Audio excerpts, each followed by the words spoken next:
Avoiding materialistic association is only possible if we associate with devotees, sadhu sangha. We cannot be without association. It's not possible. We have to have association. So what is association? We should always seek, always be careful to associate only with sadhus or devotees. So if we are not having physical contact with devotees, then we have to associate intelligently with Krishna through chanting Hare Krishna, through remembering Krishna by remembering his pastimes, through speaking about Krishna to others, through acting in Krishna consciousness, physical activity.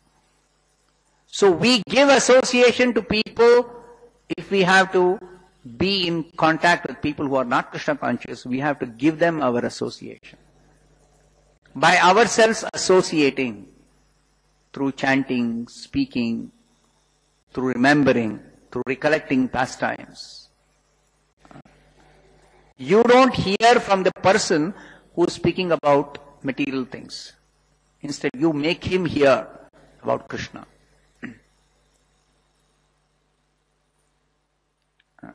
You don't absorb the thoughts of the person who is materialistic.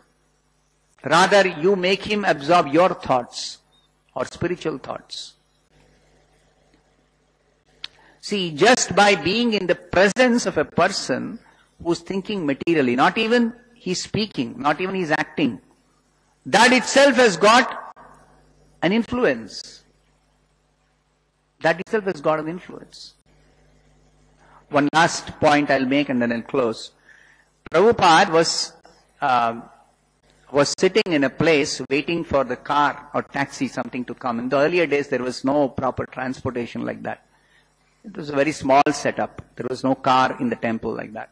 So Prabhupada had gone for some public program, and returning, devotees were supposed to arrange a car, a taxi for Prabhupada to return to the temple. And Prabhupada was waiting, and because it was late in the evening, some devotee said, Prabhupada, please sit down in one place. So Prabhupada sat down. Then he started looking around. What is this place? The Prabhupada, it's actually a bar. Bar means a wine shop. So Prabhupada said, it's not proper for a spiritual master to sit here. Why? See, Prabhupada is not sitting there and talking to any karmis or doing any kind of other material activity. He'll only be thinking of Krishna, chanting Hare Krishna, discussing about Krishna. But still the place, Prabhupada said, this place is not proper. The influence of the place. He was teaching us. Of course, he himself is transcendental. Wherever he is not going to get affected by that place. But he was teaching his disciples. He's teaching us that the place also has influence on you. So he got up from the place and started walking away. So, the influence of the place is what? The thoughts. This is the subtle influence. The subtle influence. And that kind of influence does affect our consciousness. So we have to be careful. What place we visit, what place we spend our time. Of course, if we go to a place which is materialistic place for the sake of preaching, that is different. But if you are not engaged in preaching, you should also think that that place's influence will be there on our consciousness. Therefore, the safest thing is to get into a habit of constantly chanting Hare Krishna. It is that way we can avoid the influence of a place which may not be a suitable place. By chanting Hare Krishna, at least we are protecting our consciousness. See, when you purify our consciousness by chanting Hare Krishna or doing any spiritual activity, again the consciousness can become contaminated as long as we are not fixed up on the spiritual platform, as long as we not come to the stage of perfection, where we are perfectly situated on the spiritual platform.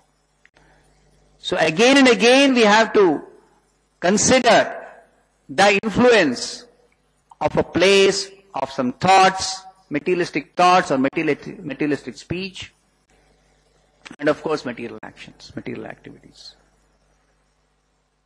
So this subtle influence is what actually pulls down our consciousness, and because of which we go through ups and downs in our spiritual life. And this cannot be stopped till we become very, very particular about the influence that different places, different kinds of atmosphere have on our consciousness, and we guard our consciousness. We become very careful in guarding our consciousness.